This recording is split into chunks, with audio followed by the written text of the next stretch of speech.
हमारे बीच जुड़ चुके हैं मैम। मैं अजय प्रताप सिंह जी। हाँ सर, हमारे बीच जुड़ चुके हैं और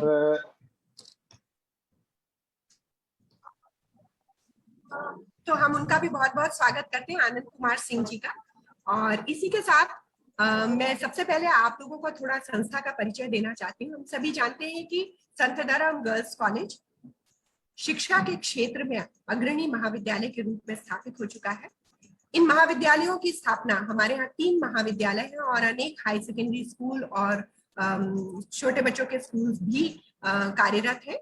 इन सभी संस्थाओं की स्थापना संत हृदयराम जी के महान उद्देश्य के साथ की गई। संत जी का विजन था कि लड़कियों के लिए शिक्षा और लड़कियों का आत्मनिर्भर होना बहुत ही आवश्यक है, और इन संस्थाओं की स्थापना इसी उद्देश्य के साथ की। हमारे सारे ही इंस्टीट्यूशंस गर्ल्स इंस्टीट्यूशन है। संत सदाराम गर्ल्स कॉलेज, जिनमें की सभी रेगुलर कोर्स चलते हैं, बीएससी, बीकॉम, बीबीए। इन सभी कोर्सेज में पढ़ने वाली छात्राएं आज के इस वेबिनार में भाग ले रही है। और इसके साथ ही हमारे भोपाल शहर के अनेक अग्रणी संस्थान इस वेबिनार में पार्टिसिपेट कर रहे हैं। तो मैं उन सभी का स्वागत करती हूँ। हमारे बीच में सत्य साई कन्या महाविद्यालय की छात्राएं हैं, आनंद विहार कन्या महाविद्यालय की छात्राएं हैं, उन सभी का स्वागत करते हैं। हमारे अपने 3 institution, Sant Sadaram girls college, Sant Sadaram naturopathy and yogic sciences, Sant Sadaram institute of management, इनकी सभी छात्राओं का हम बहुत बहुत स्वागत करते हैं।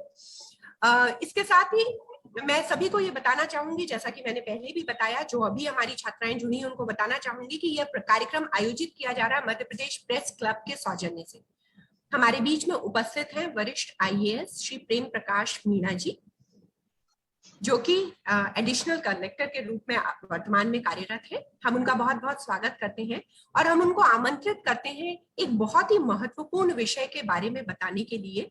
हम सभी जानते हैं कि आर्टिकल 370 क्यों था, क्या कर रहा है, क्यों नहीं होना चाहिए था इसे, इन सभी के बारे में, यानी उसके पास्ट, प्रेजेंट और फ्यूचर, इन सभी के बारे में बात करने के लिए, इसके बारे में विस्तार से जानकारी देने के लिए मैं हमारे कीनोट स्पीकर श्री प्रेम प्रकाश मीणा जी को आमंत्रित करती हूँ।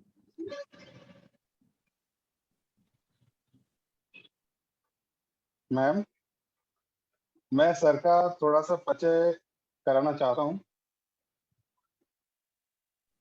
जी सर, बहुत बहुत आमंत्रित है।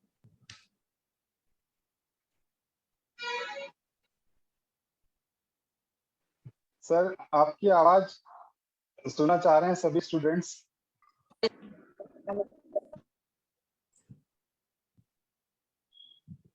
आप सभी को मेरा बहुत बहुत नमस्कार। मेरा नाम प्रेम प्रकाश मीणा, 2018 बैच आईएएस। आ गया। अभी यूपी के चंदौली डिस्ट्रिक्ट, जो कि बनारस के पास में, वहां एडिशनल कलेक्टर या जॉइंट मजिस्ट्रेट के रूप में मैं पोस्टेड हूं, तैनात। मैं सर के बारे में 2 शब्द कहना चाहूंगा कि डियर स्टूडेंट्स, गुड आफ्टरनून। हमारे बीच आज श्री प्रेम प्रकाश मीणा जी उपस्थित हैं। महोदय के नाम में ही प्रेम और प्रकाश दोनों का समावेश है, जिसकी वजह से आदरणीय अपने कर्तव्यों के प्रति सहज, सरल और दृढ़ निश्चय का अद्भुत भाव रखते हैं। ऋतु परिवर्तन के साथ मौसम कैसा भी हो, समय सीमा में हर कार्य पूर्ण करना इनका एकमात्र लक्ष्य होता है। परोपकार, पुरुषार्थ और अनुशासन इनकी पहचान है। देश की सबसे प्रतिष्ठित परीक्षा पास करना हर योग्य या स्मार्ट विद्यार्थी का लक्ष्य और सपना होता है। आपने इस सपने को जिया है और उसका लाभ निश्चित रूप से छात्रों को प्राप्त होगा।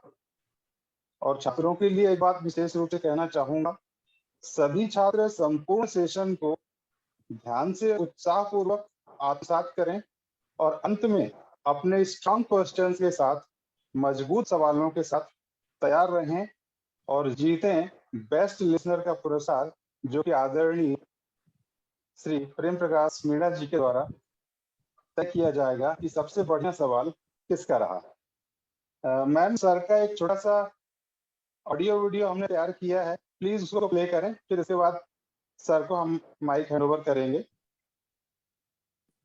सर मैं प्ले कर रही हूँ यहाँ से।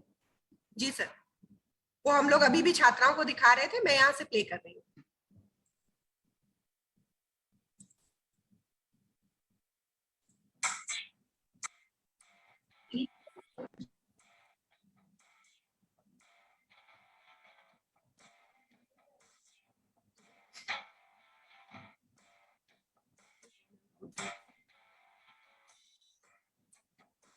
मैम इसका साउंड जरा ऑन करिएगा, इसको रिप्ले करिए।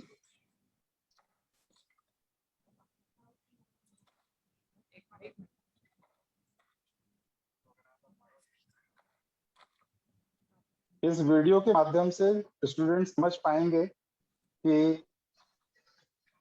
एक लोकप्रिय अधिकारी किस तरह से काम करते हैं।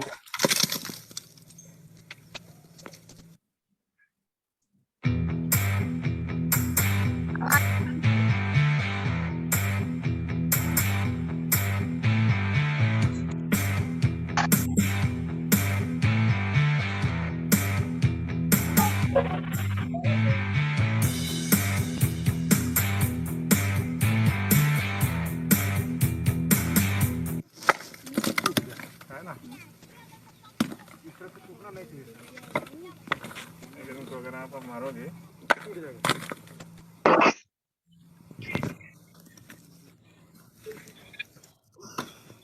थर्ड क्लास ऐसे टूट।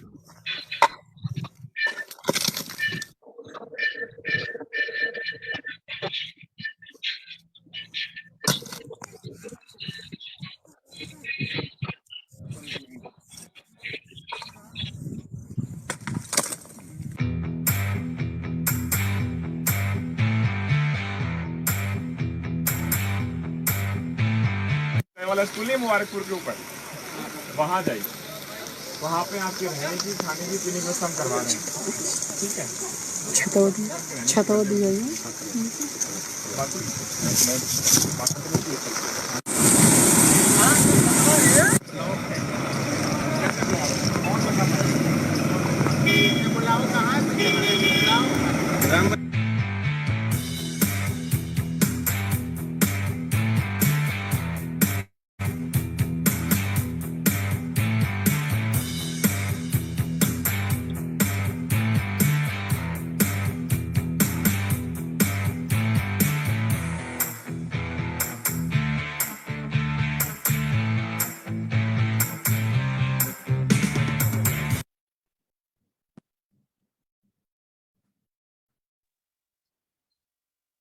Sir mic over to you.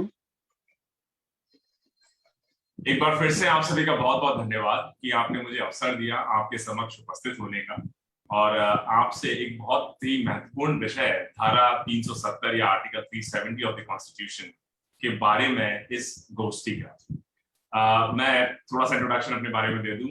2018 batch IAS से हूँ, राजस्थान का मैं रहने वाला हूँ। राजस्थान में अलवर डिस्ट्रिक्ट है दिल्ली के पास।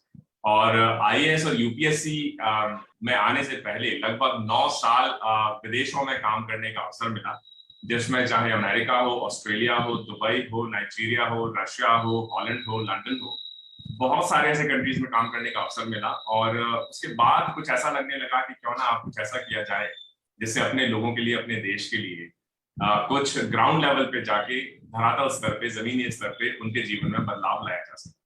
और उसी क्रम में 2015 में विदेश नौकरी छोड़कर वापस इंडिया में आए और पहले अटेम्प्ट में आईआरएस इनकम टैक्स में हुआ और दूसरे अटेम्प्ट में आईआरएस प्रॉपर्टी।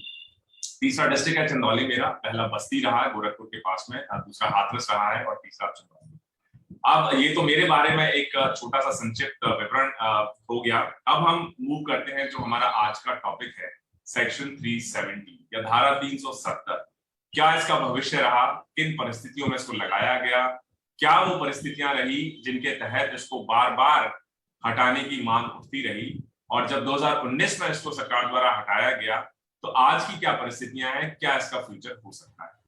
तो मैं कोशिश करूंगा अगले 10 से 15 मिनट में संक्षिप्त रूप में आपको इन सभी पहलुओं से अवगत कराने का, और उसके बाद अगर आपके मन में किसी भी तरह के क्वेश्चन है, चाहे सेक्शन 370 से हो या आईएएस से रिलेटेड हो, यूपीएससी से रिलेटेड हो, या कोई भी जनरल क्वेश्चन हो, अगर जो भी मुझसे जवाब बन पड़ेगा मैं प्रयास करूंगा कि आपको उसका जवाब मैं दूं दोस्तों। तो सबसे पहले आर्टिकल 370, आर्टिकल 370 लगाया गया 1949। हमारा देश आजाद हुआ 1947 में, और उस वक्त जम्मू एंड कश्मीर के जो राजा हुआ करते थे, राजा हरि सिंह, उन्होंने भारत के साथ, क्योंकि उनको परसुएट किया जा रहा था, पाकिस्तान चाह रहा था कि पाकिस्तान के साथ चले जाएं और हिंदुस्तान, इंडिया चाह रहा था कि हिंदुस्तान के साथ आ जाए, और इसी क्रम में दोनों देश जब परसुएट करते रहे तो 1949 में हमारे उस वक्त के जो बहुत ही, जिन्हें कहते हैं लौह पुरुष, सरदार वल्लभ भाई पटेल जी, उस वक्त के हमारे प्रधानमंत्री जी, राष्ट्रपति जी, सभी ने मिलके उनको इस बात के लिए मनाया कि भारत के साथ आना आपके हित में है और आपका हमारे साथ आना भारत के हित में है। इसी क्रम में 1949 में इंस्ट्रूमेंट ऑफ एक्सेशन साइन किया गया। मतलब राजा हरि सिंह, उस वक्त जम्मू एंड कश्मीर के जो महाराज हुआ करते थे, उन्होंने अपनी स्वीकृति दी कि मैं भारत के साथ रहना चाहता हूं, लेकिन उसमें यह भी कहा गया कि मेरी इसमें कुछ शर्तें हैं, और उन शर्तों की मंशा मुझे लगता है उस वक्त यही थी कि उसके थ्रू जो जम्मू एंड कश्मीर का एक यूनिक कल्चर है, अपना जो रहन सहन है, खान पान है, वो इतना डिस्टर्ब ना हो। और इन्हीं सब चर्चा को आगे ले जाते हुए 1954 में आर्टिकल 35A लागू किया गया। उस वक्त हमारे राष्ट्रपति डॉक्टर राजेंद्र प्रसाद थे, उनके एक प्रेसिडेंशियल ऑर्डर के द्वारा। तो आर्टिकल 370 तो हमारा 1949 में ही आ गया, जिसके तहत हम लोगों ने दोस्तों एक सेकंड, डीएम साहब का फोन आ रहा है, मुझे 1 मिनट का आपका देखना।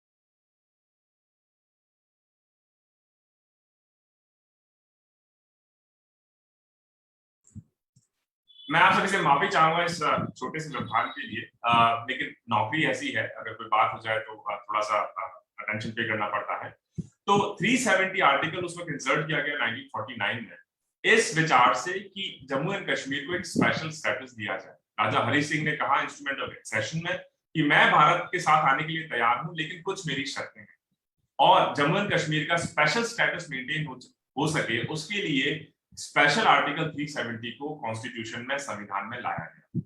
आर्टिकल 370 की अगर आप लैंग्वेज देखें तो उसमें बहुत स्पष्ट रूप से लिखा हुआ है कि ये जो आर्टिकल है ये टेम्परेरी नेचर का है, मतलब अस्थायी नेचर का है, ये स्थायी प्रोविजन नहीं है कॉन्स्टिट्यूशन।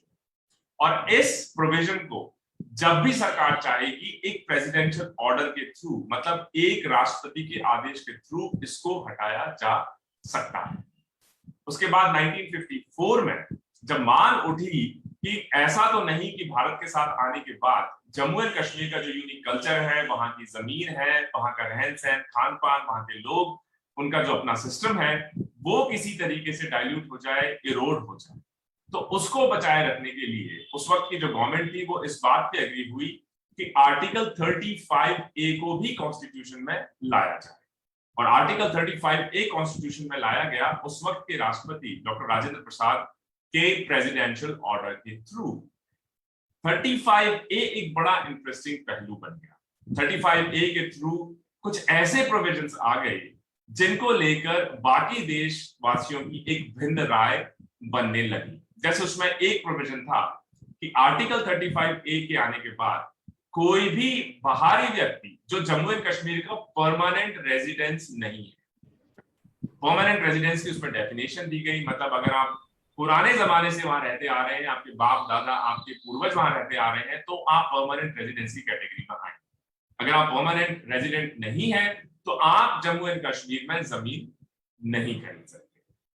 साथ ही साथ उसमें एक महिलाओं के लिए भी एक बड़ा ही भेदभावपूर्ण, मैं जिसे कहूंगा, या पार्शियल एक प्रोविजन दिया गया कि अगर कोई जम्मू एंड कश्मीर की महिला, कोई जम्मू एंड कश्मीर की लेडी अगर शादी करती है या अपना विवाह करती है जम्मू एंड कश्मीर के बाहर के किसी व्यक्ति के साथ, तो उसकी जो संपत्ति है उससे उसको वंचित कर दिया जाएगा। मतलब उसकी प्रॉपर्टी अब उस महिला की नहीं रह जाएगी, जो अपने आप में, अगर आप डेमोक्रेटिक वैल्यूज के हिसाब से देखें तो मुझे लगता है हम सभी इस बात पे सहमत होंगे कि अगर आप जम्मू एंड कश्मीर के किसी बाहरी व्यक्ति से शादी करना चाहते हैं तो उसमें आपकी स्वेच्छा है, आपकी मर्जी है, उसके बदले में पनिशमेंट के रूप में आपकी प्रॉपर्टी को क्यों ले लिया जाए। तो ये बड़ा ही विवादित प्रश्न रहा। ये जो कानून था कि अगर आप बाहरी महिला से आप बाहरी पुरुष से शादी कर लें तो आपकी प्रॉपर्टी को आपसे ले लिया जाएगा, ये पुरुषों पे लागू नहीं था। मतलब पुरुष तो बाहर की महिला से शादी कर सकते हैं, उनकी प्रॉपर्टी पे कोई फर्क नहीं पड़ेगा, लेकिन अगर महिला ने शादी कर ली किसी बाहरी पुरुष से तो उसकी प्रॉपर्टी को ले लिया जाएगा दोस्तों। तो ये दो मुझे लगता है कंटेंशियस प्रोविजंस रहे। उसके बाद बड़ी इंटरेस्टिंग बात है कि 1960 तक जो हमारे सुप्रीम कोर्ट थे, इलेक्शन कमीशन थे, इनका भी ज्यूरिसडिक्शन, क्षेत्राधिकार जम्मू एंड कश्मीर तक नहीं था। 1960 में एक और प्रेसिडेंशियल ऑर्डर लाया गया जिसके थ्रू जो हमारे सुप्रीम कोर्ट है, माननीय उच्चतम न्यायालय है, उनका ज्यूरिसडिक्शन और जो हमारे इलेक्शन कमीशन है, निर्वाचन आयोग, इनके ज्यूरिसडिक्शन को जम्मू एंड कश्मीर ले जाया गया कि भाई जम्मू एंड कश्मीर में भी इलेक्शन करवाने की जिम्मेदारी पूरी तरह इलेक्शन कमीशन ऑफ इंडिया की है। उसी तरीके से सुप्रीम कोर्ट ऑफ इंडिया का ज्यूरिसडिक्शन पूरे देश में जैसे चलता है, फैला हुआ है, जम्मू एंड कश्मीर में भी सुप्रीम कोर्ट ऑफ इंडिया का ज्यूरिसडिक्शन एग्जिस्ट करेगा। अब एक बार फिर से थोड़ा सा टाइम में पीछे आ जाए, 1954 में जो आर्टिकल 35A इंसर्ट किया गया प्रेसिडेंशियल ऑर्डर से, अगर आप उसको हमारे कॉन्स्टिट्यूशन में देखें, मतलब भारत के कॉन्स्टिट्यूशन में देखें, तो आपको 35A कहीं नहीं मिलेगा। तो आप सोच रहे होंगे कि 35A अगर इंडियन कॉन्स्टिट्यूशन में नहीं है तो फिर किस कॉन्स्टिट्यूशन में? 35A को इंसर्ट किया गया जम्मू एंड कश्मीर के कॉन्स्टिट्यूशन। इसका मतलब इस आर्टिकल 370 के स्पेशल प्रोविजन की वजह से एक ही देश में दो संविधान चल रहे थे, एक इंडिया का कॉन्स्टिट्यूशन और एक जम्मू एंड कश्मीर का अपना अलग कॉन्स्टिट्यूशन। उसी तरीके से दो तरह के फ्लैग्स बेसिकली एग्जिस्ट कर रहे थे, एक इंडिया का फ्लैग और एक जम्मू एंड कश्मीर का अपना सेपरेट फ्लैग। अब जो बात रही कि इस प्रेसिडेंशियल ऑर्डर को कैसे हटाया जा सकता है, तो उसमें एक बड़ी टेक्निकल वर्डिंग थी जिसकी वजह से बार बार मैं कहूंगा कि कई बार इस चीज के बारे में विचार बना कि इसको रिवोक करने के लिए क्या प्रोसेस रहेगी, उसमें रोड़ा बनता रहा। उसमें एक इंपॉर्टेंट बात लिखी गई कि प्रेसिडेंशियल ऑर्डर के थ्रू आर्टिकल 370 को हटाया जा सकता है क्योंकि ये सिर्फ एक टेम्परेरी प्रोविजन है, एक अस्थायी प्रावधान, लेकिन उसको हटाने के लिए आपको पहले जम्मू एंड कश्मीर की कॉन्स्टिट्यूएंट असेंबली से परमिशन या रेजोल्यूशन लेना होगा। अब जम्मू एंड कश्मीर की कॉन्स्टिट्यूएंट असेंबली, तो जब जम्मू एंड कश्मीर का बेसिकली कॉन्स्टिट्यूशन लागू हो गया 1956 में, तभी उसको डिसॉल्व कर दिया गया, क्योंकि कॉन्स्टिट्यूएंट असेंबली का सिर्फ काम ही इतना होता है, जैसे इंडिया की जो कॉन्स्टिट्यूएंट असेंबली थी, जब 1950 में इंडिया का कॉन्स्टिट्यूशन लागू हो गया 26 जनवरी को, तो कॉन्स्टिट्यूएंट असेंबली का फिर कोई काम बचा नहीं रहा, तो इस वजह से उसको डिसॉल्व कर दिया जाता है। तो ये एक पेज फंस गया कि कॉन्स्टिट्यूएंट असेंबली तो अब अगर हम देखें 2020, 2021 या 90s, 80s, 70s, 56 के बाद एग्जिस्ट नहीं करती, तो फिर उस परमिशन को, उस सहमति को, उस रेजोल्यूशन को किससे लिया जाए? कई लोगों का कहना था कि स्टेट लेजिस्लेचर से, मतलब जो जम्मू एंड कश्मीर की बेसिकली स्टेट असेंबलीज थी, उनसे उसको ले लिया जाए, क्योंकि कॉन्स्टिट्यूएंट असेंबली तो अब एग्जिस्ट नहीं करती है। लेकिन कई लोगों का उसके विरोध में भी सुर था कि जब कॉन्स्टिट्यूशन में लिखा है कि कॉन्स्टिट्यूएंट असेंबली के अलावा इस प्रोविजन को कोई नहीं हटवा सकता, तो आप स्टेट लेजिस्लेचर से या स्टेट असेंबली से कैसे परमिशन लेके उस प्रोविजन को ओवरराइड कर सकते हैं? बहुत बार डिबेट्स हुई, बार बार अमेंडमेंट्स आए, और क्योंकि जब आतंकवाद बढ़ने लगा जम्मू एंड कश्मीर में, और 90s में, मैं कहूंगा 1990s या अर्ली 2000s में जब चरम पे आतंकवाद पहुंचा, तो गवर्नमेंट को उस वक्त कुछ स्पेशल प्रोविजंस लाने पड़े उस आतंकवाद से निपटने के लिए। जैसे 1990s में अगर आप देखें तो basically armed forces special power act, जिसको एस्पा भी कहा जाता है, इसको गवर्नमेंट को लाना पड़ा, जिसके थ्रू जो हमारी आर्मी है, हमारी मिलिट्री फोर्सेस हैं, उनको स्पेशल प्रोटेक्शन देना पड़ा, पावर्स देनी पड़ी, ताकि वो एक मजबूत हाथ से, स्ट्रॉन्ग हैंड के साथ डील कर सके जो इंसर्जेंसी का इशू था, टेररिज्म का इशू था जम्मू एंड कश्मीर में, जिसने लगभग 25-30 साल तक पूरे देश को झकझोर कर रख दिया। इस तरह के बीच बीच में और भी प्रेसिडेंशियल ऑर्डर्स आते रहे, डिबेट चलती रही। बीच में मुझे लगता है दिल्ली हाई कोर्ट भी डिबेट पहुंची और दिल्ली हाई कोर्ट ने ये कहा कि जब तक कॉन्स्टिट्यूएंट असेंबली बेसिकली अलाउ नहीं करेगी तब तक आप 370 नहीं हटा सकते। फिर आया 2019 और 2019 से पहले पॉलिटिकल जो इक्वेशंस बनी उसके बारे में एक ब्यूरोक्रेट होने के नाते मैं ऑथोराइज नहीं उनका कमेंट करने का, वो आप स्वयं उसके बारे में पता कर सकते हैं। पर जिस तरह की पॉलिटिकल इक्वेशंस बनी उनका निचोड़ यही निकला कि 2019 में एक फाइनल प्रेसिडेंशियल ऑर्डर निकाला गया जिसमें कई अमेंडमेंट्स प्रपोज किए। पहला तो ये कहा गया कि आर्टिकल 370 क्योंकि टेम्पररी प्रोविजन था, ये जो प्रेसिडेंशियल ऑर्डर है, राष्ट्रपति का ऑर्डर है, ये पुराने सभी ऑर्डरों को निरस्त करता है, मतलब आर्टिकल 370 को हटाता है।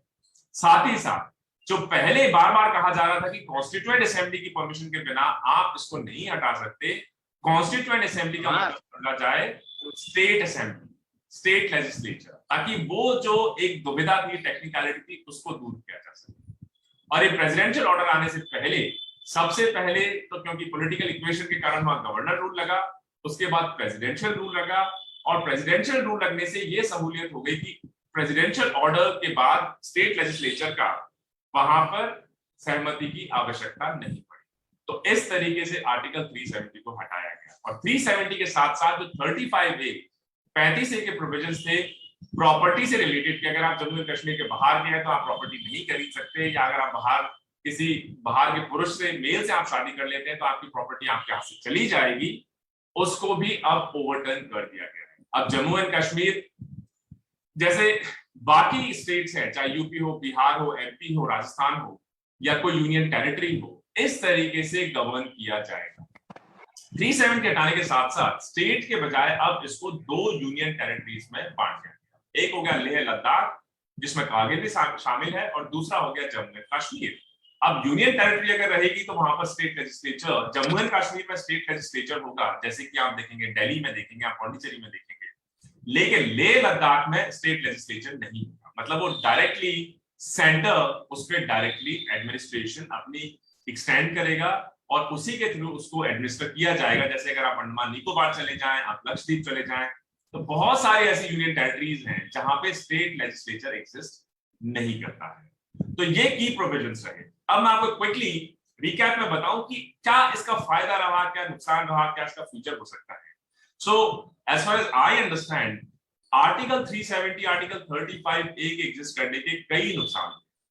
पहला नुकसान तो ये था क्योंकि आपने 35A के थ्रू रिस्ट्रिक्ट कर दिया है कि अगर आप वहां सेटल भी हो रहे हैं, मान लीजिए मैं एक अच्छा डॉक्टर हूं, एक अच्छा साइंटिस्ट हूं, एक अच्छा टीचर हूं, एक अच्छा प्रोफेसर हूं, एक अच्छा बिजनेसमैन हूं, और मैं चाहता हूं कि जम्मू एंड कश्मीर में जाकर मैं अपना बिजनेस लगाऊं या मैं वहां पे टीच करूं या वहां पे मैं अपनी सर्विसेज दूं, मेडिकल फील्ड में, इंजीनियरिंग फील्ड में या किसी भी और फील्ड में।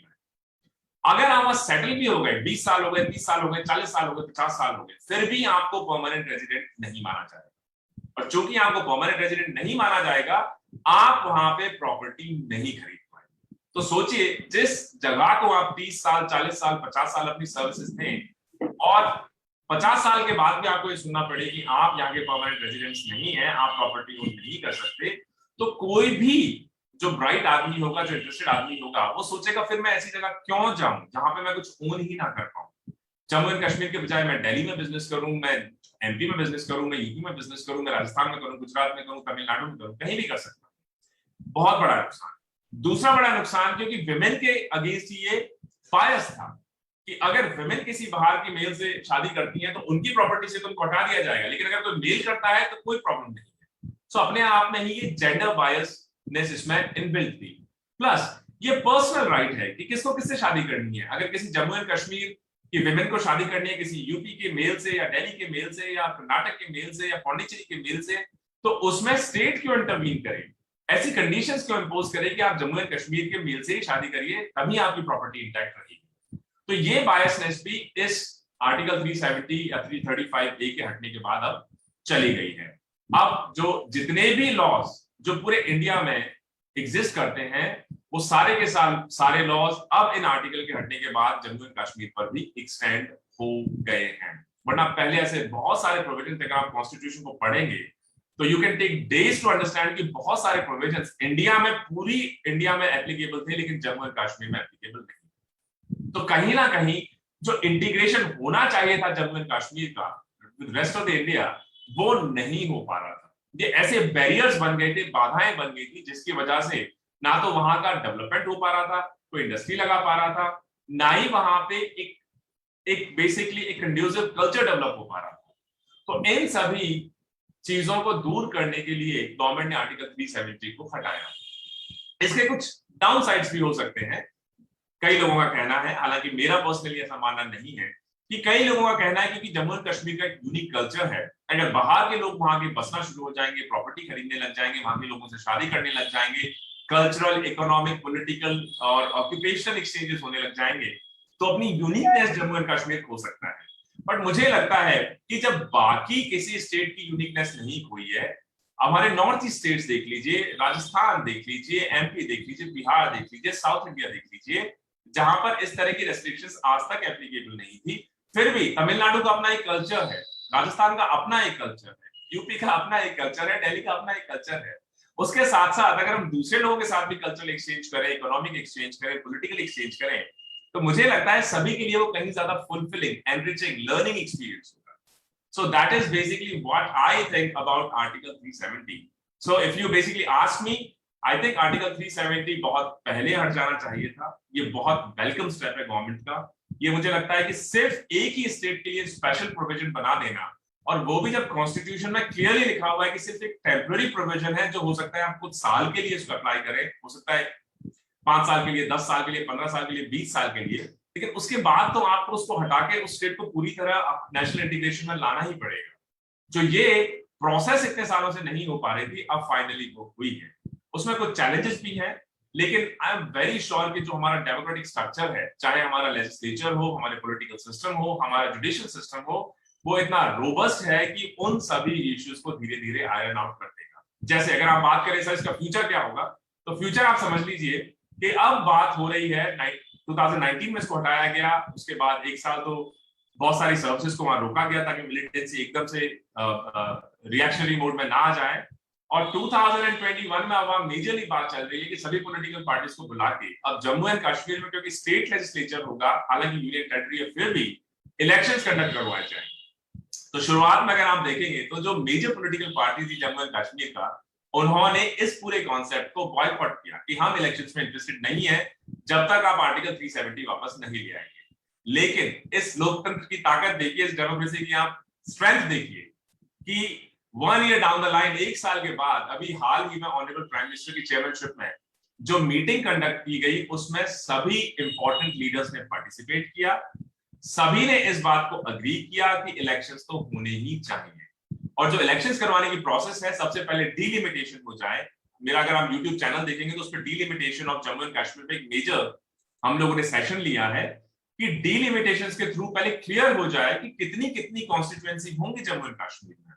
और आई थिंक एक रफ आंकड़े के हिसाब से अभी 107 कॉन्स्टिट्यूएंट सीट्स हैं वहां पे, और स्टेट लेजिस्लेचर की वो बढ़कर 114 होने की संभावना है।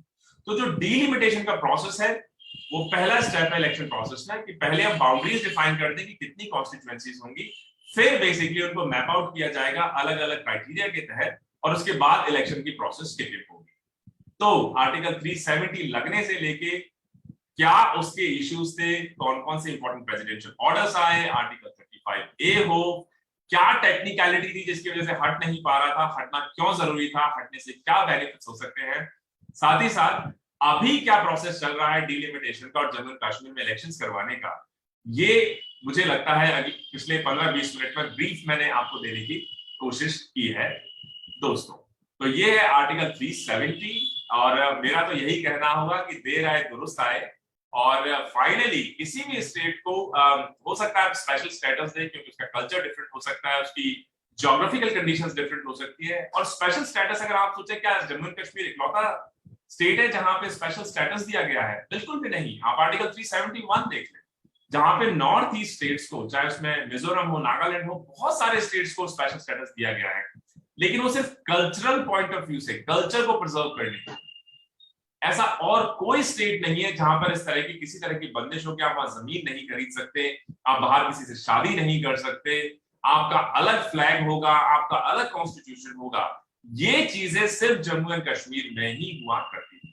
अब इस चेंज आने के बाद क्या चेंज हो गया? पहली बात तो जम्मू एंड कश्मीर को 2 यूटीज में बांट दिया गया है, लेह लद्दाख एंड कारगिल, जिसका स्टेट लेजिस्लेचर नहीं होगा। जम्मू एंड कश्मीर में स्टेट लेजिस्लेचर होगा, जिसमें इलेक्शंस की प्रोसेस को बिगिन कर दिया गया है। 2 अलग अलग फ्लैग हुआ करते थे, इंडियन फ्लैग और जम्मू एंड कश्मीर का अपना फ्लैग। जम्मू एंड कश्मीर का अलग फ्लैग अब एग्जिस्ट नहीं करेगा, Indian flag will be supreme. और जैसा मैं व्हाट्सएप और फेसबुक पर पढ़ रहा था कि पहली बार हुआ है कि लाल चौक में भारत का ट्राई कलर फहराया गया।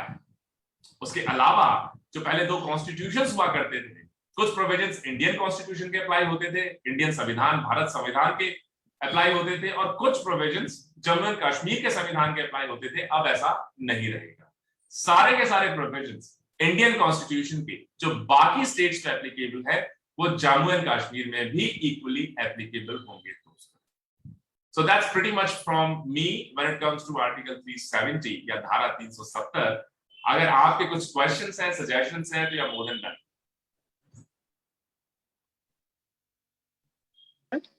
Sir, Sure. good afternoon, sir. Sir, I have one. बहुत बहुत आभार है question. आपका सर। आपने हमारे बहुत सारे ऐसे प्रश्नों के जवाब दिए कि किस तरह से धारा 370, जिसको कि यह सोचकर लागू किया गया था कि वो जम्मू एंड कश्मीर के लोगों की मदद करेगी, और किस तरह से उसमें परेशानी आई और क्यों इसको लेकर अमेंडमेंट्स किए गए, उनके सभी के विषय में आपने जिस तरह से हमारी जिज्ञासाओं का समाधान किया, उसके लिए हम बहुत बहुत आभारी हैं आपके। मैं अपनी प्रिंसिपल मैडम की ओर से उनके बिहाफ में आप सभी का बहुत बहुत धन्यवाद करती हूँ। हमारी प्रिंसिपल मैडम हमारे बीच में मौजूद है। मैं आमंत्रित करूंगी प्रिंसिपल मैडम को 2 शब्द बोलने के लिए। Principal madam Darima Parwani ma'am ji. I most humbly thank IAS Prem Prakash sir for your commendable speak on the Dhara 370. Many of us being Indians do not know all about it. हमने ये सब सुना जब अभी इतने amendments हुए और न्यूज़ में आया, पर इसके सही परिप्रेक्ष्य में आपने आज जानकारी दी, और आज के युवा को इसके बारे में जानना बहुत ज़रूरी है, क्योंकि ये नेशनल यूथ ही है जो आगे देश को लेकर जाएगा। तो इनके प्रॉस और कॉन्स, और अभी आपने बहुत सही बात बोली कि इस बार जब ट्राई कलर वहाँ फहराया तो वो हर भारतीय के लिए गर्व की बात है। So thank you so much sir for your commendable talk on Dhara 370, and I'll request, I think some of the students have the questions, तो जो बच्चों की जिज्ञासाएं हैं वो जरूर पूछें इस माध्यम से। Thank you, Principal Ma'am. I appreciate your kind words. So Aditi, you had a question. You wanted to ask a question, right? Yes, ma'am. Yes, sir. Sir, I have to ask, sir, कि why the Jammu and Kashmir only state to have this Article 370? Yeah. So the reason being, क्योंकि Jammu and Kashmir उस वक्त एक kingship था, एक princely state था, मतलब एक अलग किंगडम आप उसको कह सकते हैं। ऐसा केस बाकी जगह जनरली नहीं था। ज्योग्राफिकली क्योंकि लाई करता था पाकिस्तान के बीच में और इंडिया के बीच में, तो दोनों ही कंट्रीज कोशिश कर रहे थे कि हमारी तरफ आ जाए, हमारी तरफ आ जाए, और हर कंट्री अपनी तरफ से कुछ ना कुछ उनको यूनिक ऑफर कर रहा होगा। I am pretty sure Pakistan भी कोई ना कोई उनको ऑफर दे रहा होगा कि अगर आप हमारे साथ आएंगे तो ये चीजें हम आपको अवेलेबल कराएंगे। और मुझे लगता है कि जो उस वक्त कंडीशंस नहीं होंगी, 1949 में जब इंस्ट्रूमेंट ऑफ असेशन साइन किया गया, तो जो हमारा ऑफर होगा शायद उस वक्त जम्मू एंड कश्मीर के राजा श्री राजा हरि सिंह को, उसका एक इंपॉर्टेंट टर्म एंड कंडीशन ये होगा कि जम्मू एंड कश्मीर की यूनिकनेस को बेसिकली प्रोटेक्ट करने के लिए आर्टिकल 370 आप लाएं, ताकि हमारा जो डर है, संशय है कि हमारा यूनिक कल्चर है, वो ऐसा नहीं हो कि इंडिया के साथ इंटीग्रेट होने के बाद पूरी तरह खत्म हो जाए, इरोड हो जाए, ओवरवेल्म हो जाए। तो उस वक्त की जो पॉलिटिकल इक्वेशंस नहीं होंगी, कंडीशंस नहीं होंगी, टर्म्स एंड कंडीशंस नहीं होंगी, मुझे लगता है उन्हीं को ऑनर करने के लिए जम्मू एंड कश्मीर के लिए टेम्परेरी प्रोविजन को इंसर्ट किया गया through article 370. So that is pretty much the long and short of your question you asked. Okay, sir, I have one question also. Can I? Sure. Sir अपना constitution 1950 में बन गया था, तो sir ये जो 370 आर्टिकल है वो उसी टाइम पे बना दिया था क्या सर इनिशियली? नहीं, सो 1949 में इंस्ट्रूमेंट ऑफ असेशन साइन हुआ, तो इंस्ट्रूमेंट ऑफ असेशन की एक कंडीशन थी कि जम्मू एंड कश्मीर को स्पेशल स्टेटस दिया जाए। तो जब कॉन्स्टिट्यूशन उस वक्त बन रहा था, कॉन्स्टिट्यूशन को रफली 3 साल लगे बनने में, और नवंबर आई थिंक इट वाज नवंबर 1949 जब कॉन्स्टिट्यूशन बेसिकली पूरी तरह बन गया था और फाइनल एसेंट के बाद इसको लागू किया था 26 जनवरी 1950। तो उस वक्त क्योंकि उस कंडीशन को जो इंस्ट्रूमेंट ऑफ असेशन दोनों ने साइन किया, महाराजा हरि सिंह और इंडियन गवर्नमेंट ने, उसको ऑनर करने के लिए आर्टिकल 370 को कॉन्स्टिट्यूशन में इंसर्ट किया गया कि जो हमने कमिटमेंट किया है जम्मू एंड कश्मीर को, उसको कॉन्स्टिट्यूशनल स्ट्रक्चर हम दे सकें। ओके सर 1950 के बाद से 2021 आ गया, तो सर व्हाई अभी तक ही क्यों अपन ने 370 क्यों नहीं हटाया था? ये तो काफी पहले कर देना चाहिए था ना अपन को। Well, so democracy is an interesting concept. People say democracy is not a perfect form of government, but this probably is the best one we got out. Democracy के अपने रंग हैं, अपने restrictions हैं, अपने इक्वेशंस हैं। कई बार इक्वेशंस हो सकता है लॉजिकल इक्वेशंस हो, जो आपने क्वेश्चन पूछा कि सर ये तो बहुत पहले हो जाना चाहिए। कई बार वो इक्वेशंस हो सकता है पॉलिटिकल इक्वेशंस हो, जिसकी वजह से नहीं हो पा रहा। कई बार वो इक्वेशंस हो सकता है टेक्निकल इक्वेशंस हो कि जो उसमें वर्ड था कि कॉन्स्टिट्यूएंट असेंबली की सहमति के बिना आप उसको नहीं हटा पाएंगे, तो उस पर लीगल क्लैरिटी शायद अचीव करने में हमको समय लगा। और कई बार इक्वेशन या क्वेश्चन सिंपल होता है पॉलिटिकल विल का, तो पता सबको होता है सही क्या है, गलत क्या है, क्या होना चाहिए, नहीं होना चाहिए, लेकिन पॉलिटिकल विल किसमें है, कब है और क्या डिसीजन कब हो जाए, इसके बारे में प्रेडिक्ट करना डेमोक्रेसी में बड़ा ही मुश्किल है। तो अगर आप मुझसे लॉजिकली पूछें तो यू आर एब्सोल्युटली राइट कि काफी पहले शायद इसको हो जाना चाहिए, लेकिन मुझे ये भी कहना पड़ेगा कि शायद अच्छा रहा कि इस प्रोसेस ने टाइम लिया, ताकि सभी लोग मेंटली इसके लिए प्रिपेयर हो सके उस पूरे टाइम फ्रेम में, चाहे वो जम्मू एंड कश्मीर के लोग हों, चाहे वो रेस्ट ऑफ द इंडिया के लोग, क्योंकि उस टाइम फ्रेम में जो इसकी कमियां थी, जिसकी जो दिक्कतें आ रही थी, इसको बनाया गया था जम्मू एंड कश्मीर को प्रोटेक्ट करने के लिए, उनके कल्चर को प्रोटेक्ट करने के लिए, उनके राइट्स को प्रोटेक्ट करने के लिए। लेकिन आई थिंक टाइम के साथ सब लोगों ने इस बात को रियलाइज करना शुरू कर दिया कि जो चीज आपने अच्छे के लिए बनाई है, कहीं वो चीज एक्चुअली अच्छे के बजाय उनका बुरा तो नहीं कर रही है। जब अच्छे डॉक्टर्स वहां नहीं जा रहे हैं, अच्छे साइंटिस्ट वहां नहीं जा रहे हैं, मैरिजेस में इशू आ रहे हैं, बाकी कंट्री के साथ इंटीग्रेट नहीं हो पा रहे हैं, टेररिज्म बढ़ रहा है, तो कहीं ना कहीं लोगों को लगने लगा होगा कि ये जो हमने बंदिशें बनाई है आर्टिकल 370 35 के, ये एक्चुअली फायदे के बजाय ज्यादा नुकसान हमें करने लगे। तो कई बार ऐसा होता है, जैसे कई बार आप खाना बनाते हैं, कई चीजें बाद छोले आप बना रहे हैं, तो आप उसको पहले भिगो के रखते हैं, दाल है सीधा कुकर में डाली, सीटी लगाई, बन गई। लेकिन छोले और राजमा आप नहीं बनाते, आप भटूरे बना रहे हैं, तो पहले उसको आप रख देंगे। तो मुझे लगता है कई बार, ताकि लोग खुद उस सोल्यूशन को एक्सेप्ट करने के लिए तैयार हो जाएं, time is probably the best method. हर किसी को शायद आप लॉजिक के साथ कन्विंस ना कर पाए, लेकिन टाइम एक ऐसी चीज है, वो अपने आप धीरे धीरे टाइम के साथ सबको कन्विंस कर देता है। सो दोनों पार्ट है। लॉजिकली क्या पहले हो जाना चाहिए था? आई थिंक सो, लेकिन क्या ये बहुत लेट हुआ? I don't think so. और जैसा लोग कहते हैं कि जो भी चीज होनी होती है वो तभी होती है जब होनी। So that's pretty much about it. Okay, thank you, sir. Good afternoon, So sir. I have a question regarding. Hello, good afternoon, sir. Yes, Akansha. Sir मेरा क्वेश्चन ये है कि सिर्फ वुमेन्स को ही क्यों ये मतलब बैरियर था कि वो किसी आउटसाइडर से शादी नहीं कर सकती? ये जो बैरियर है मेंस के लिए भी लग सकता है कि तुम आउटसाइडर से शादी नहीं कर सकते, बट सिर्फ वुमेन्स के लिए ही क्यों ये बैरियर बन के रह गया था? Good question, excellent question. और इसका एक वर्ड में आंसर है कि अनफॉर्चुनेटली, चाहे वो इंडियन सोसाइटी हो, चाहे आप बाहर की सोसाइटी देख लें, world over for thousands of years of civilisation हमारी जो सोसाइटी रही है वो पेट्रियार्कल माइंडसेट सोसाइटी रही है, जहां पे मेल्स का हमेशा dominate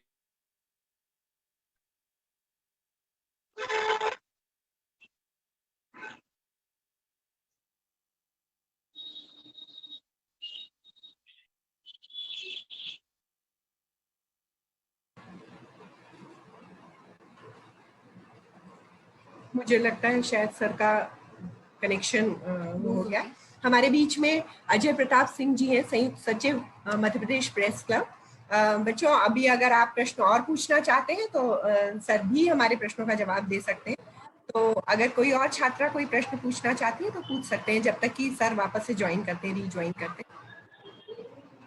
yes ma'am, sir I want to ask कि जो कश्मीर की हालत 370 लगने मतलब हटने से पहले थी और अभी है, तो उसमें क्या डिफरेंस है? वहाँ पर वहाँ की वुमेन्स की राइट्स उनको प्रॉपर्ली अभी भी मिल पा रहे हैं कि नहीं मिल पा रहे हैं? क्योंकि ये बहुत बड़ा, बहुत अच्छा प्रश्न है। सब लोग कवर नहीं। Sorry, yeah, I got disconnected. I think I'm back. So सुन सकते हैं आप लोग फिर से? जी सर। Yes, sir, छात्रा yes. ने, हाँ मिश्रा, आप फिर से प्रश्न पूछ सकती हैं बेटा। यस, गुड मुझे आफ्टरनून क्वेश्चन सर। याद है, मैं अभी आपको आंसर देता हूँ। सो अनफॉर्चुनेटली जो सोसाइटी हमारी रही है, चाहे आप इंडिया देख लें या फॉरेन कंट्रीज को देख लें, और मैं तो इतने सारे फॉरेन कंट्रीज में रह के आ चुका हूँ, अनफॉर्चुनेटली हमारी सोसाइटी पेट्रियार्कल सोसाइटी रही है, जहाँ पे हमेशा मेल डोमिनेशन रहा है।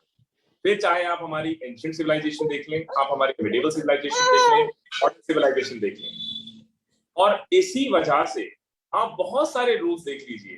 इनफैक्ट 2005 तक पूरे कंट्री में अपने पेरेंटल प्रॉपर्टी, मतलब आपके माता पिता की जो प्रॉपर्टी है, उस पर विमेन का राइट नहीं हुआ करता था।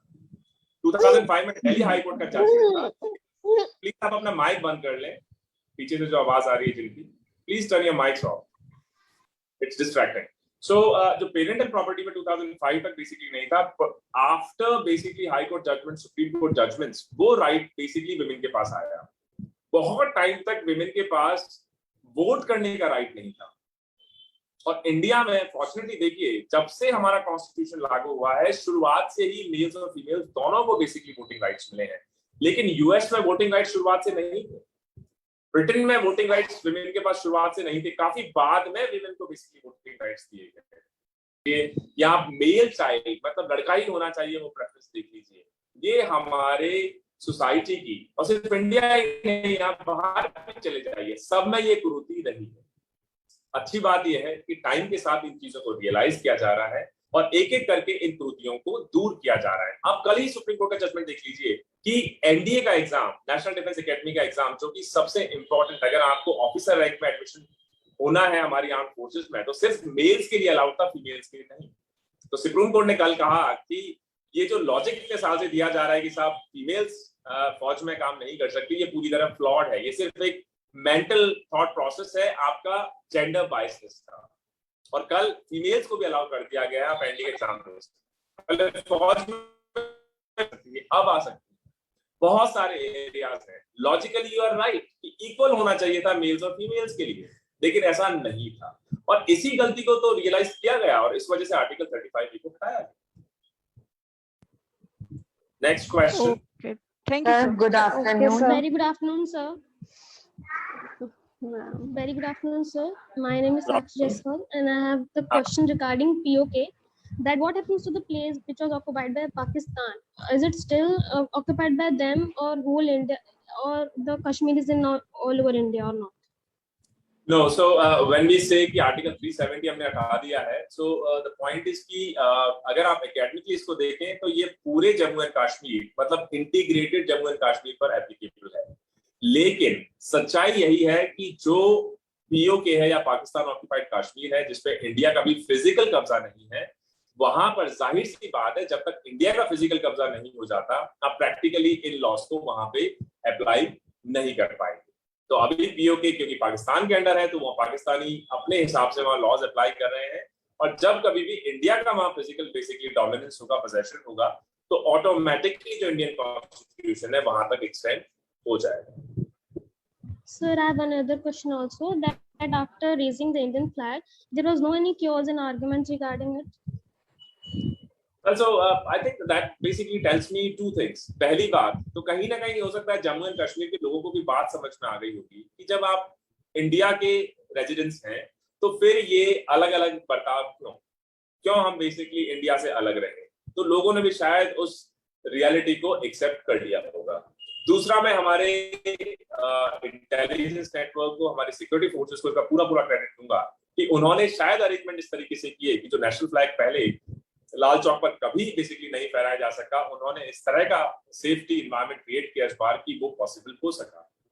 और तीसरी बात, अब मुझे लगता है कि जब भी कोई चेंज आता है शुरुआत में उसका मेजर रिएक्शन होता है और उसके बाद लोग धीरे धीरे उस चेंज को एक्सेप्ट करना शुरू कर देते हैं। तो कहीं ना कहीं डेमोक्रेटिक प्रोसेस के थ्रू जो आर्टिकल 370 लाया गया था, वही डेमोक्रेटिक प्रोसेस ने उस आर्टिकल 370 को हटा दिया है। तो जो इनिशियल रिएक्शनरी फेज था, हो सकता है जम्मू एंड कश्मीर का अब वो धीरे धीरे टेल ऑफ या खत्म होने लगा हो और जम्मू एंड कश्मीर के रेजिडेंट सिटीजन्स ने भी एक्सेप्ट कर लिया हो कि अब हम 370 के प्रोटेक्शन में नहीं रह सकते, अब हमें पूरे देश के साथ इंटीग्रेट होना ही पड़ेगा, which I think is a very positive news. Good afternoon, sir. Sir, one more question is there. May I ask? Sakshi? Sure, go ahead. Yes. Yes, ma'am. Yes, you ask. First you ask. Yes, your question. sir, I want to say that before there was many much partial about women, even males also, but still, is there having any dominating powers out there, or the people are having their own business and they can roam here and there, they can go to different countries or not? Is there still any chaos or not?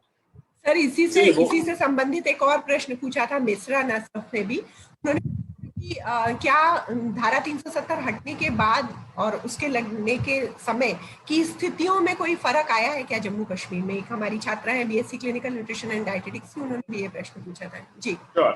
I think which is a very good question because हर कोई आदमी ये समझना चाहता है कि sir ये तो बड़ी अच्छी किताबी बातें आपने बता दी, लेकिन ग्राउंड पे वास्तव में वो बेसिकली रिजल्ट हमको मिल पाया है जिसके एम के साथ हमने इस पूरी एक्सरसाइज को एग्जाम दिया। तो मुझे लगता है डेफिनेटली यस, अगर अभी आप देख लें वहां की सेफ्टी स्ट्रक्चर को, इनफैक्ट 1 साल तक काफी रिस्ट्रिक्शंस रहे, लाइक इंटरनेट को रोक दिया गया, 4G नहीं चला और धीरे धीरे करके उन रेस्ट्रिक्शंस को पूरी तरह हटा दिया गया। उसके बावजूद भी जो अगर आप 3 साल 4 साल 5 साल पहले चले जाएं जहां पथराव हुआ करता था, स्टोन पेल्टिंग हुआ करता था, सिक्योरिटी फोर्सेस हमेशा आप डेली न्यूज में सुनते थे कि कितने लोग हमारे शहीद हो गए जवान, वो मुझे लगता है न्यूज अब आपको बहुत कम सुनाई दे रही है। तो कहीं ना कहीं जो पहले डर का माहौल था वो धीरे धीरे ना, ये एक ऐसी मिलिटेंसी की इशू है क्योंकि हमारी प्रॉक्सिमिटी है पाकिस्तान के साथ और अभी आप देख रहे होंगे अफगानिस्तान में तालिबान का भी कब्जा हो गया है, जिसको लोग ये भी कहते हैं कि हो सकता है पाकिस्तान का भी उसमें उनको प्रोटेक्शन रहा हो या सपोर्ट रहा हो। तो मिलिटेंसी का इशू जम्मू एंड कश्मीर में कहीं ना कहीं बार बार एक इशू बना रहेगा, लेकिन उसके बावजूद भी अगर वो सब चीजें जो पहले नहीं हो पा रही थी, आप ट्राई कलर नहीं फहरा पा रहे थे, आप फ्रीली रोम नहीं कर पा रहे थे, पहले डेली लगभग ऑन रूटीन बेसिस क्लैश हुआ करते थे वहां के नॉर्मल सिटीजन्स के बीच में और सिक्योरिटी फोर्सेस के बीच में, वो अब आपको होते हुए नहीं सुनाई दे रहे हैं। तो मुझे लगता है कि कहीं ना कहीं हम सही डायरेक्शन में प्रोग्रेस कर रहे हैं। जिस ऑब्जेक्टिव के साथ हमने इस चेंज को लाए, मतलब आर्टिकल 370 को हटाया, कहीं ना कहीं उस उद्देश्य की तरफ पॉजिटिवली कंट्री प्रोग्रेस कर रहा है। So definitely positive changes are very clearly visible on ground. Thank you. Good afternoon, sir. Good afternoon. Sir, before the removal of this act, this dhara, we have seen that Pakistan continuously saying and occupying that Jammu and Kashmir goes on their side and there is terrorism on a large scale. But after the removal of this dhara, is it possible that terrorism going to be continue, or there is less chance of this, or less fight between us because now it's come under a control of Indian Constitution?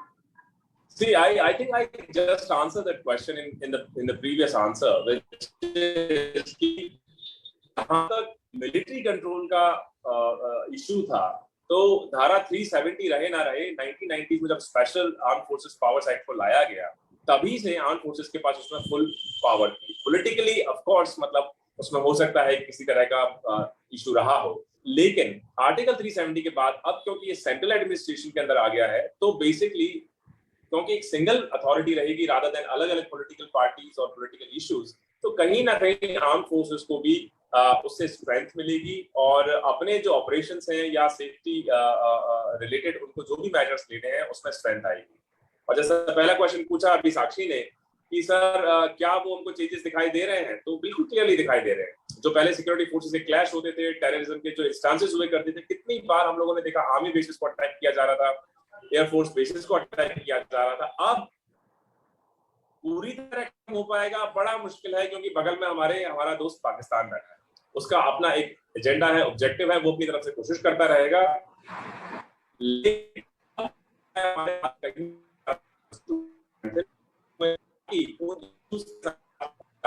तरीके से deal कर पाए।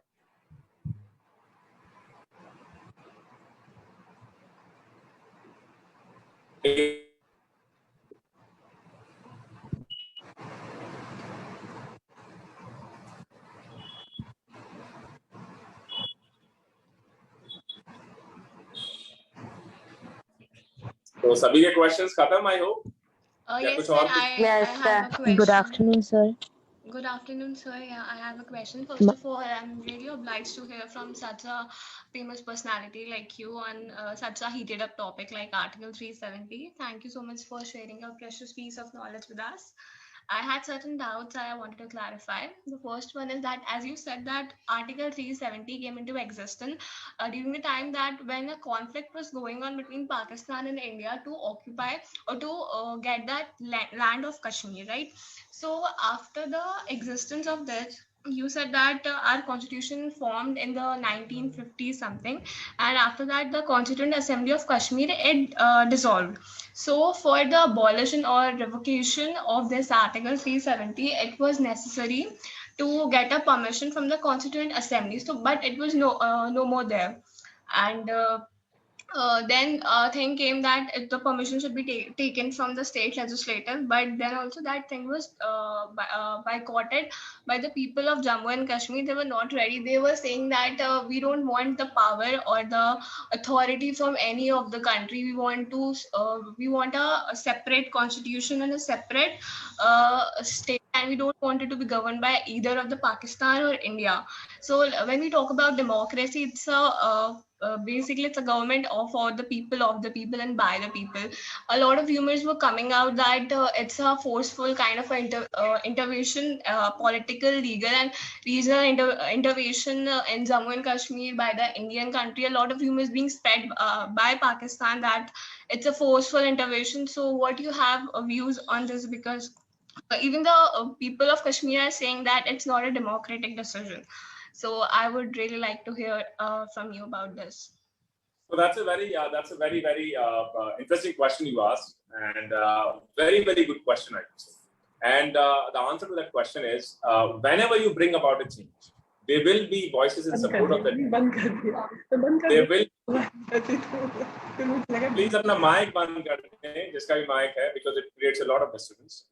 So I'm glad you asked this question. So the point is, whenever you bring about a change, any kind of change, there are always voices in support of that change. There will always be voices which will be opposing that change, and everybody will have their own views. So as you said, democracy is basically for the people, by the people. Now, people of the entire country, or just the people of a state? It's the people, right, who have been elected to run this country. So when you say it is for the people, people elect their elected representatives, and people basically give them the mandate to govern the country, run the country as per the constitutional provisions. The people of India, they basically gave their mandate to the elected government of India. And then the elected government of India followed the constitutional provision. The Constitution, Article 370 clearly says it's a temporary provision and it can be revoked by presidential order. So the government followed the procedure in letter and spirit. Now the question comes up, there was no Constituent Assembly. Think about it. I would basically say that insertion of the word that it can only be revoked with permission or approval or resolution of the Constituent Assembly. I'm sorry to say I'm probably exceeding my mandate here, but that provision itself was flawed, because Constituent Assembly itself was dissolved in 1956. So how can you obtain the consent of something which have ceased to exist 60 years ago? That's just not practical, right?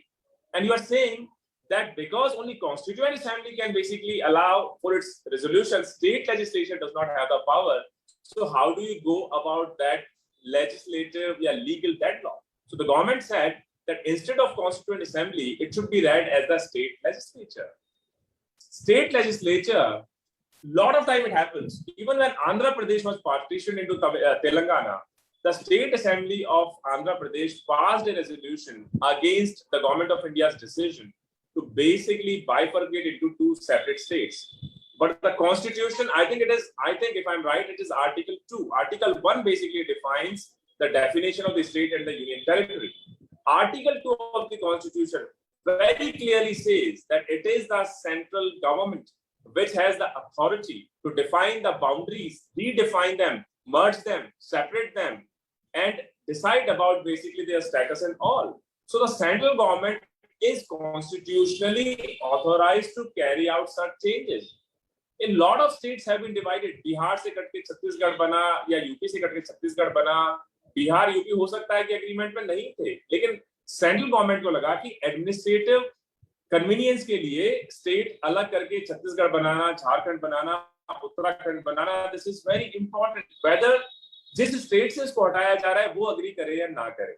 So the resolution is great, but I think the government of India has to look at the overall well-being of the nation rather than just a limited number of people in a particular state or union territory. So if somebody says this is not democratic, I would say, why is it not democratic? It has been done as per the provisions of the Constitution. It was a temporary provision. It is a provision which honestly after 75 years of India's independence may not hold much meaning. And why a special provision only to one state and not to any other state in the country? Why women of Jammu and Kashmir not marry somebody from outside of her state? Why that kind of restriction? Why if I spend like 35 years in Jammu and Kashmir, I still cannot buy a plot of land to build a house? So as far as I am concerned, I would not agree with the view that this is undemocratic. It has been done the way a lot of democratic processes are carried out in this country, be it creation of new states, merging of states, the renaming of these states. It has been done as per the constitutional provision. This action was always very temporary in nature, and it did not even require, if you read Article 370, it did not even require a resolution from the parliament. All it needed was a presidential order. So wherever the president felt like that now the time has come to basically either make amendments to this provision or to revoke this provision altogether, the president has been duly authorized by the Constitution itself. And in a country, nothing can be supreme than the Constitution of this country. Why Jammu and Kashmir needs to have its own constitution when no other state has its constitution? Have you heard of democracies wherein every state will have its own constitution, every state will have its own flag, except America? America is a different kind of structure, of course. It's a presidential system. So, logically, if you think, I am never convinced that if people say this is against democracy, etc., I mean, these dissenting voices, I think, should be heard. Their views should be considered. But at the end of the day, it is your national interest which should reign supreme. It is your constitution which should reign supreme. As long as the changes are done as per the constitutional provision by the elected government of India, they are absolutely democratic. Can be nothing more democratic than that. So that's Good pretty afternoon, much sir. the question. Sir My name is Ayushi. एक मेरा भी सवाल है आपसे. पूछो. जी sir पूछिए. Nutrition को लेकर के स्टूडेंट्स को जानना चाहेंगे कि न्यूट्रिशन कितना इम्पोर्टेंस रखता है उनके फ्यूचर को लेकर के और लाइफ को लेकर के as well as studies. Of course, I mean, this is a plain and simple answer है. किताब वाला ही आंसर मुझे देना पड़ेगा. Nutrition मतलब this is undisputed. Nutrition plays so much value when it comes to कि बच्चे से लेके adulthood तक, even later, कि उसका mind कैसे develop होता है. Now, being a student of anthropology and reading genetics, तो बच्चे का mind develop होता है शुरू के 4 साल में, 5 साल में, 6 साल में. तो nutrition plays a very very significant role. तो चाहे उसका मेंटल डेवलपमेंट हो, फिजिकल डेवलपमेंट हो, उसके बाद अगर वो पर्टिकुलर कोई प्रोफेशन चुनता है, उसमें भी उसकी परफॉर्मेंस कैसी रहेगी, nutrition plays such a big role. Even motherhood में इंडिया में अगर आप देखोगे तो more than 50% of women are anaemic, मतलब आयरन की कमी है. और वो कमी क्यों है? क्योंकि प्रॉपर्ली न्यूट्रिशन उनको नहीं मिल पाता है. Similarly to the children, a lot of kids are malnourished still. और इसी वजह से गवर्नमेंट ने MDM स्कीम चलाई, mid day meal scheme, etcetera etcetera etcetera. तो न्यूट्रिशन की वैल्यू तो it can never be underestimated. Even अभी जो कोरोना का इतना बड़ा पैंडेमिक आया, तो जिसकी इम्यूनिटी अच्छी थी, they had better chances of survival. और वो बेटर इम्यूनिटी कैसे आएगी? With better nutrition, better dietary habits, better lifestyle. So nutrition has always played an immense role in people's life, and it will continue to play, be it your physical life or your mental stamina. Very good afternoon, sir. I have a Good question afternoon, regarding sir. apart I think, from so I think I'll be able to take only 2 more questions, and I'll then have to call it a day. Last 2 questions. Good afternoon, Yes, sir. sir. My May name I is ask? Ayushi. Yes, Ayushi. Sir, जैसे कि अभी आपने बताया कि constitution में जो article 370 था वो टेम्परली इंक्लूडेड था, जो कि एक प्रेसिडेंशियल ऑर्डर के बाद हटाया जा सकता था. पर जो जैसे कि आपने बताया कि कॉन्स्टिट्यूशन कमेटी भी हटा दी गई है अब, तो अगर अभी जो कॉन्स्टिट्यूशन परस्यू करता है हमारी कंट्री में, अगर उसमें किसी को किसी सिस्टम या किसी आर्टिकल से प्रॉब्लम है, तो who has that power of authority to change the constitution और make a change in it? तो बहुत सारे लोगों के हो सकता है इंडियन कॉन्स्टिट्यूशन के बारे में बहुत अलग अलग तरह के विचार हो, बट एक बात मैं बहुत क्लियरली समझ गया हूँ इतने साल की लाइफ में कि Indian constitution is a beautiful piece of work. लोग हो सकता है अलग अलग टाइप का ज्ञान दे कि यहाँ से कॉपी पेस्ट किया, वहां से कॉपी पेस्ट किया, क्या बड़ा काम कर लिया. मुझे लगता है बहुत बड़ा काम कर लिया.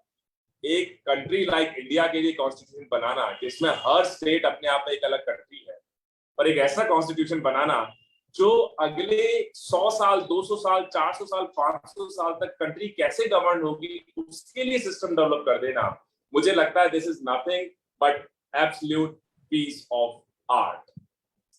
कॉन्स्टिट्यूशन मेकर्स ने कॉन्स्टिट्यूशन को कैसे अमेंड किया जाए इसका पूरा डिटेल प्रोसीजर, आई थिंक हो सकता है मुझे आर्टिकल गलत याद हो, but I think it is article 368, जिसमें बहुत डिटेल में बेसिकली बताया गया है कि अगर इस टाइप का चेंज है तो ये प्रोसीजर होगा, ये लोग ऑथराइज्ड होंगे. इस टाइप का प्रोसीजर है तो ये लोग ऑथराइज्ड होंगे.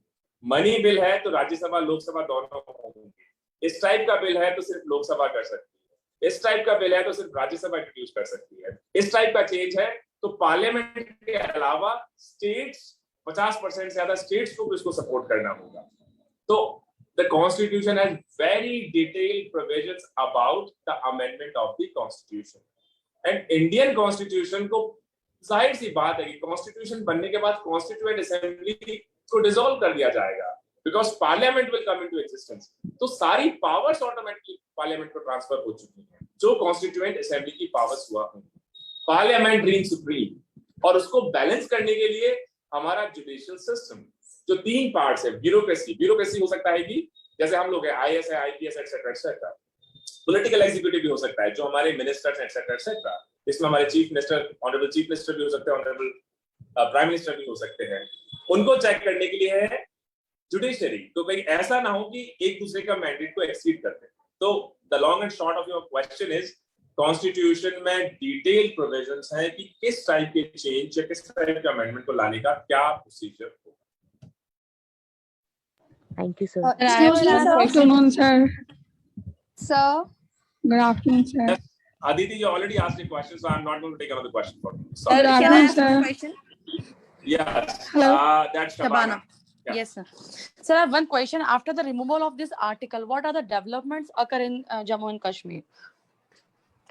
So I think it's a little early to basically comment on that. I think first development I would say we are experiencing much better law and order situation, and law and order to me is the bedrock of any other development to come in. जब वहाँ पे law and order नहीं होगा, कानून व्यवस्था नहीं होगी, रोज वहाँ पे डेथ्स होंगी, स्टोन पेल्टिंग होगा, तो कौन इन्वेस्ट करना चाहेगा वहाँ पे, कौन सेटल होना चाहेगा, कौन रिस्क लेना चाहेगा.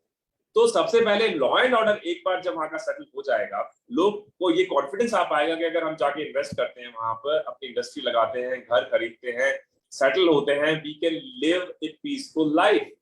Then basically you will see development when it comes to industrial development, when it comes to tourist development, when it comes to educational development, health development, etc., etc., etc.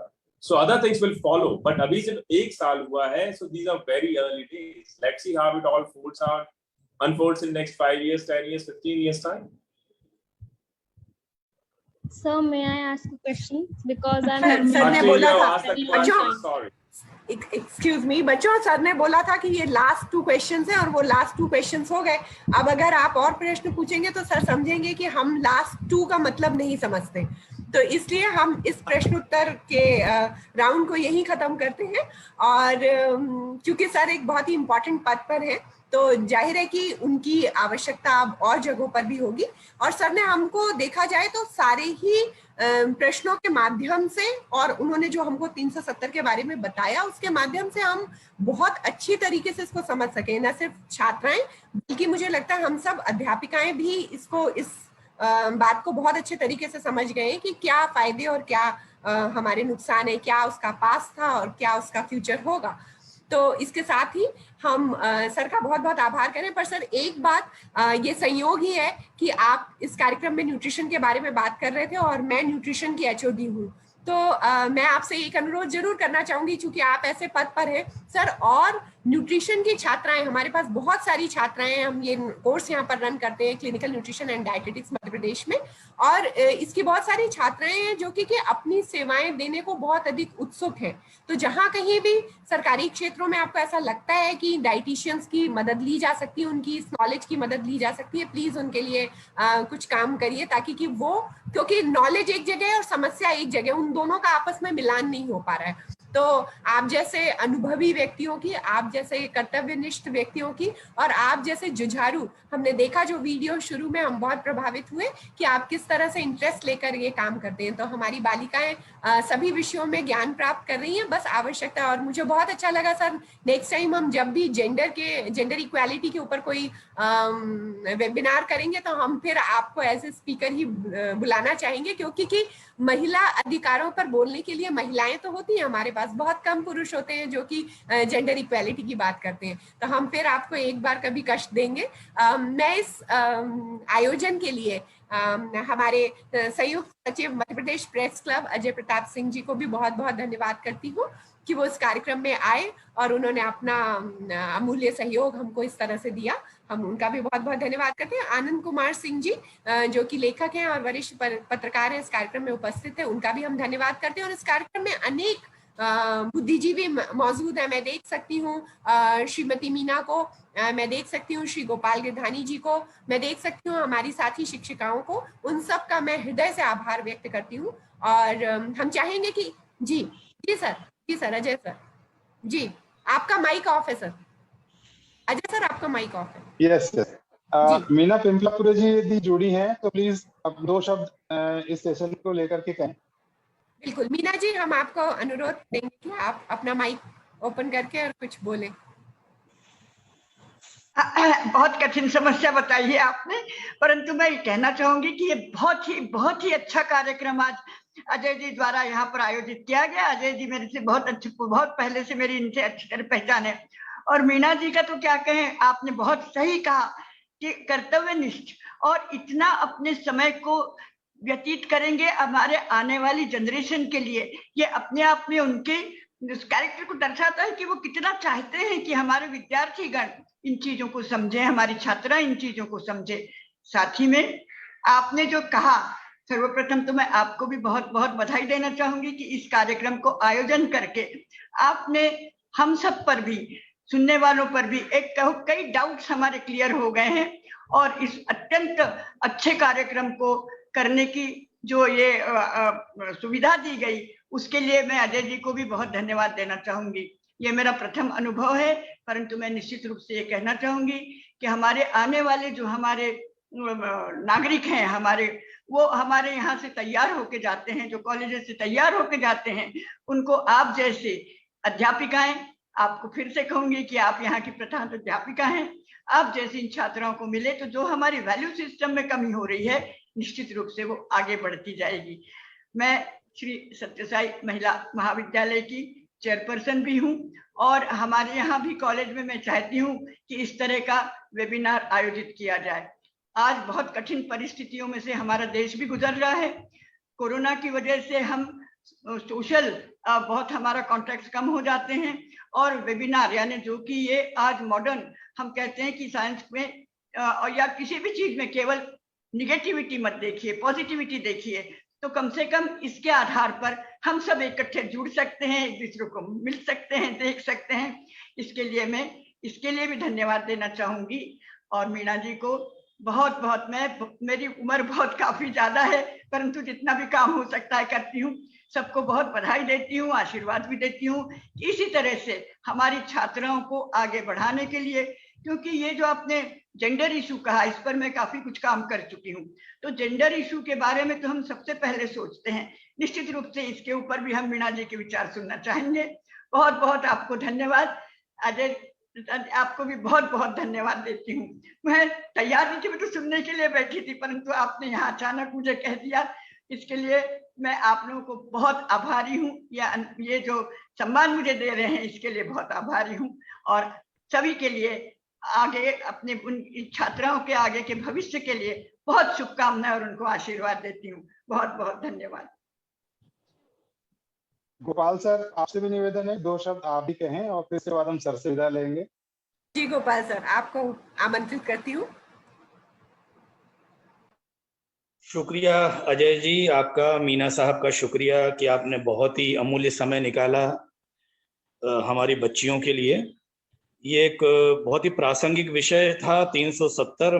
मैं माफी चाहता हूं कि मैं पूरे समय मौजूद नहीं रह सका, मेरे प्री शेड्यूल लेकिन मुझे पता लगा है कि कॉलेज इस पे जो हमारी वेब टॉक हुई है उसकी रिकॉर्डिंग उसने की है, तो जरूर बाद में ये रिकॉर्डिंग अवेलेबल होगी तो मैं उसे जरूर देख पाऊंगा।